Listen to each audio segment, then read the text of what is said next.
हम इसमें जो राम त्रिपाठी जी हैं, हम अपने पूर्वजों के बारे में याद कर रहे हैं, जो हमारे देश को स्वतंत्र कराने के लिए अपने जान को कुर्बान कर दिए। तो आज तीसरा स्टेंजा, 2 स्टेंजा हम लोग पढ़ चुके थे, तीसरा स्टेंजा से शुरू करते हैं। देखो हमारे पूर्वजों में कौन कौन से जो हमारे पूर्वज थे, कौन कौन माने वस्तुएं उनकी सहायता करती है। कह रहा है कि सागर निज छाती पर जिनके अगणित अरुण पोत उठाकर पहुँचाया करता था, प्रमुदित भूमंडल के सकल तटों पर नदियाँ जिसकी यश धारा सी बहती है, अब भी निशी वाशर ढूंढो उनके चरण चिन्ह भी पाओगे तुमके इनके तट पर। खूब बढ़िया समझना है, एकदम माने एकदम समझो कि आज इसको सीख ही लेना है। देखो सागर माना होता है सागर, निज माना होता है अपने, छाती माना होता है छाती पर, अगणित माना होता है अनगिनत, अरुण पोत का मतलब होता है नाव। देख लेना, अरुण पोत का मतलब होता है नाव। उठा माने उठा करके, पहुंचाया माने पहुंचा देती थी, प्रमोदित माना होता है प्रसन्नचित मन से, भूमंडल माना होता है पृथ्वी के, सकल तटों माना होता है तट पर। ये 4 लाइन का अर्थ होगा कि हमारे जब पूर्वज सागर में यात्रा करते थे, नदी में यात्रा करते थे, जब नाव लेकर अनगिनत नाव लेकर जाते थे, तो सागर उस नाव को बहुत ही प्रसन्नचित मन से चला करके, और जो नदी के किनारे जो तट बने हुआ करते थे, उसी तट के पास क्या कर देते थे, पहुंचा देते थे। सिंपल सी बात है। अच्छा, अब नदी में जब यात्रा करेंगे तो आपका लक्ष्य क्या होगा, कब हम किनारे पर चले जाएं। तो जब हमारे पूर्वज नदी में यात्रा करते थे नाव से न, तो जो सागर होती थी अपने छाती पर से नाव को तेज़ी से चला करके हमारे पूर्वजों को उनकी तटों तक यानी नदी के किनारे पहुँचा देती थी। हो जाएगा, बता दोगे। कह रहा है कि नदियाँ जिनकी यश धारा सी बहती है, अब भी निशी वासर। देखो निशी वासर माने दिन रात, निशी माने दिन, वासर माने दिन रात माने कह रहा है नदियाँ जिनकी यश धारा सी। हमारे पूर्वज के पास जो यश था, हमारे पूर्वज के पास जो कीर्ति था, उस कीर्ति को दिखाते हुए आज नदियाँ दिन रात हमारे पूर्वजों के यश को गाती हुई हमेशा दिन रात क्या करती है, बहती रहती है। जैसे नदियाँ बहती रहती है, हमारे पूर्वज भी वैसे ही चलते रहते थे। और फिर कहता है, देखो तुम लोगों से क्या कहता है, हे देश के जवानों, ढूंढो उनके चरण चिन्ह भी पाओगे तुम इसके तट पर। अगर तुम चाहते हो कि हमारे पूर्वजों के जहाँ गए थे नदी के किनारे, उनके पैरों का जो चिन्ह बना था, उनका जो चरण चिन्ह बना था, तुम अगर ढूंढना चाहते हो तो जाओ, और जा करके नदी के किनारे अगर तुम जाओगे तो जब ढूंढोगे तो तुम्हें हमारे पूर्वजों का चरण चिन्ह भी क्या होगा, मिलेगा।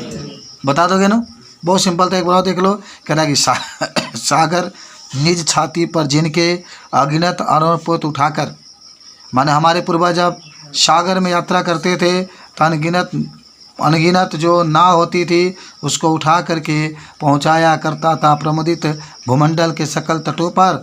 हमारे सागर में जब नाव चलते थे तो सागर बहुत प्रसन्नचित मन से उस नाव को किनारे यानी नदी के किनारे जो तट होते थे उस पर पहुंचा देता था।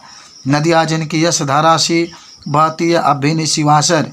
करा कि जो नदियाँ थी वो यश की धारा गाती हुई आज दिन रात क्या करती रहती है, बहती रहती है। दो उनके चरण चिन्ह भी पाओगे तुम इसके तट पर। अगर ढूंढने के लिए जाओगे, अगर तुम अपने पूर्वजों के चरण चिन्ह को ढूंढना चाहते हो और जब तट पर जाओगे तो उनके चरण चिन्ह भी तुम क्या करोगे, पाओगे। हो गया, आगे बढ़ें। मज़ा आ रहा है कि नहीं आ रहा? बहुत आसान है। देखो कितना अच्छा बात लिखा है, अपने देश पर कितना लोग प्यार करते हैं उसके बारे में दिखाया गया है। विश्वत रेखा का वासी जो जीता है नित हाँप हाँप कर, रखता है अनुराग अलौकिक वह भी अपने मातृभूमि पर। ध्रुववासी जो हिम में तम में जी लेता है काँप काँप कर, वह भी अपने मातृभूमि पर कर देता है प्राण न्यौछावर। अच्छा, विश्वत रेखा मतलब जहाँ बहुत अधिक गर्मी पड़ती है। क्या पड़ती है भाई? बहुत ज़्यादा गर्मी पड़ती है। और कहता है कि जीता है नित हाँप हाँप कर, और उस विश्वत रेखा पर रहने वाले जितने भी जंतु होते हैं, जितने भी मनुष्य होते हैं, वो सब हाँप हाँप कर जीते हैं। क्यों? क्योंकि बहुत अधिक वहाँ पर क्या पड़ती है। हाँ, तो वही कह रहे कि कहने का मतलब ये है कि विश्वत रेखा पर जो निवास करने वाले लोग होते हैं वो हमेशा हाँप हाँप कर जीते हैं, रखते हैं अनुराग अलौकिक। अनुराग माने क्या होता है? प्रेम।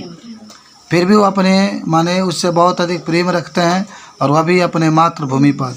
और वह अपने मातृभूमि पर, किसके मातृभूमि पर?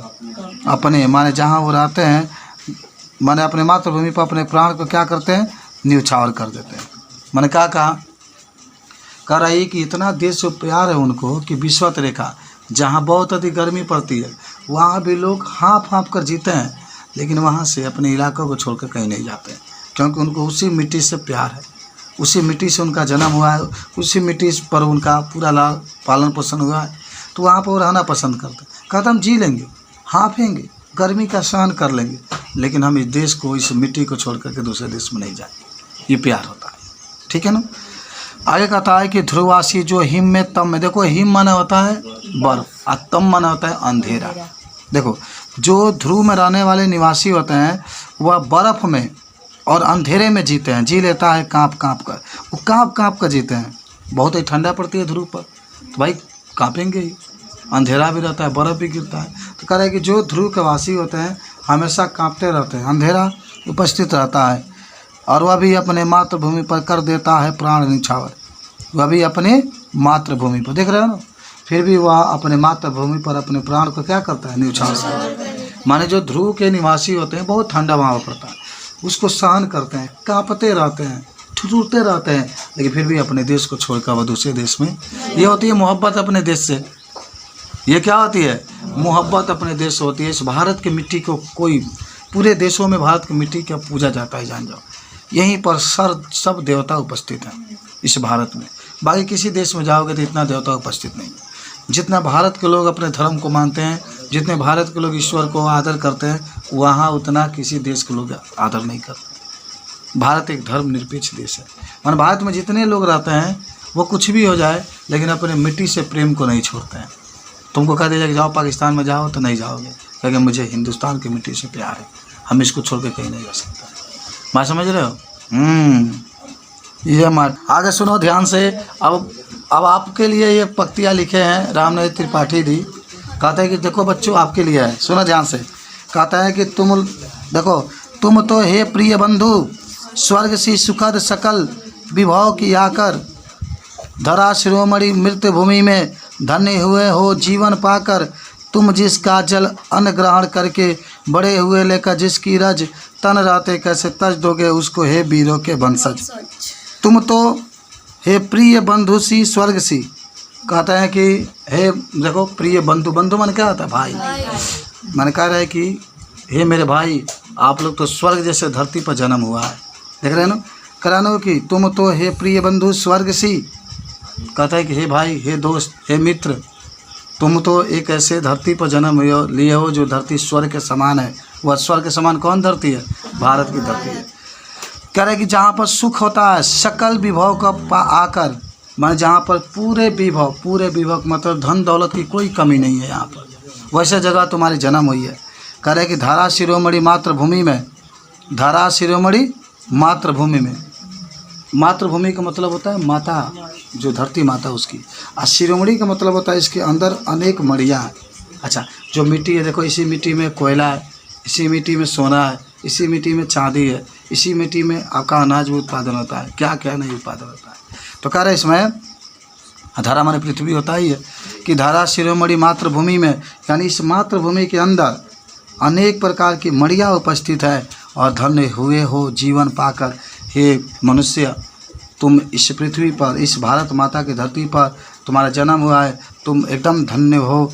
और फिर कहता है कि तुम जिसका जल अन्न ग्रहण करके, फिर कहता है कि बताओ इस भारत में तुम्हारी जन्म हुई है, इस भारत की मिट्टी से तुमने जल को प्राप्त किया है, और भारत की मिट्टी से अन्न को भी प्राप्त किया। अन्न का मतलब समझ रहे हैं? अरे यह मिट्टी में तमाम प्रकार के अनाज का उत्पादन होता है, और इसी मिट्टी से जल का उत्पादन होता है। तो कह रहा है कि बताओ तुमने इसी भारत से, इसी मिट्टी से जल और अन्न ग्रहण किए हो, और बड़े हुए हो, लेकर जिसकी रज माना होता है देख रेख। इसी मिट्टी के देख रेख में तुम क्या हुए हो? बड़े हुए हो। फिर पूछते हैं कि तन रहते कैसे तज दोगे उसको हे वीरों के वंशज। तन माना होता है शरीर, जब तक तुम्हारा शरीर जिंदा है, बताओ कह रहा है कि तन रहते कैसे तज दोगे, तज माना होता है छोड़ना, उसको हे वीरों के वंशज। बताओ जब तक तुम्हारा शरीर है, जब तक तुम्हारा शरीर जिंदा है, बताओ कैसे तुम इस धरती को तुम छोड़ सकते हो। छोड़ दोगे कभी हम लोग छोड़ेंगे। इसी धरती से हमने अन्न को ग्रहण किया, जल को ग्रहण किया। इसी धरती में तमाम प्रकार के मणि है, सोना है, चांदी है, कोयला है, सबको हमने प्राप्त किया है। इसी धरती के देख रेख में हमारा जीवन आगे बढ़ा है, हमारा जीवन ऊंचाई तक गया है। तो बताओ शरीर रहते हुए क्या हम इस धरती को छोड़ देंगे?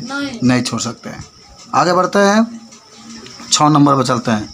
कह रहा है कि जब तक साथ एक भी दम हो, तो देख लो बाबू, कह रहा है कि जब तक साथ एक भी दम हो अवशिष्ट एक भी धड़कन, रखो आत्मगौरव से ऊंची, पल के ऊंचा शीर ऊंचा मन ऊंचा, एक बूंद भी रक्त शेष हो जब तक मन में, हे शत्रुजन दिन वचन मुख से न उचारो, मानो नहीं मृत्यु का भय, निर्भय स्वागत करो मृत्यु का, मृत्यु है एक विश्राम स्थल।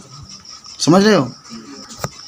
जब तक एक साथ भी दम हो, माने दिखा रहे हैं ना अपने देश प्रेम से कि जब तुम्हारे साथ एक भी दम हो अवशिष्ट एक भी धड़कन, अगर तुम्हारे अंदर एक भी धड़कन हो तो क्या कहता है कि तो रखो आत्मगौरव से ऊंची, आत्मगौरव से अपने सिर को कहाँ रखो? ऊंचा रखो, पल के ऊंचा रखो, और अपना मन भी कहाँ रखो? ऊंचा रखो।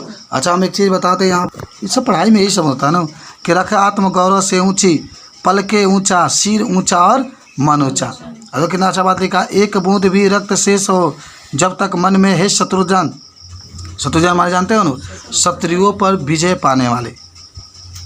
तो कह रहा है कि अगर एक भी बूंद शेष तुम्हारे अंदर है तो हे शत्रुओं के जीतने वाले, दिन वचन मुख से न उचारो। दिन माने जानते हो ना खराब, वचन माने आवाज़। तो अपने जो खराब वचन होता है वो अपने मुख से क्या करो? मत निकालो। देखो कितना अच्छा बात लिखा है, मानो नहीं मृत्यु का भी भय, मानो नहीं मृत्यु का भी भय, माने कभी मृत्यु से नहीं डरना है। कभी मृत्यु से क्या करना है? नहीं डरना है। कभी न मानो मृत्यु से डर। अच्छा ये किससे कि मानो नहीं मृत्यु का भी कभी भय, कि कभी भी मृत्यु का भय नहीं मानना चाहिए। निर्भय स्वागत करो मृत्यु का, निर्भय होकर के मृत्यु का क्या करो? स्वागत करो। मृत्यु है, मृत्यु एक विश्राम स्थल, और मृत्यु का एक विश्राम स्थल है।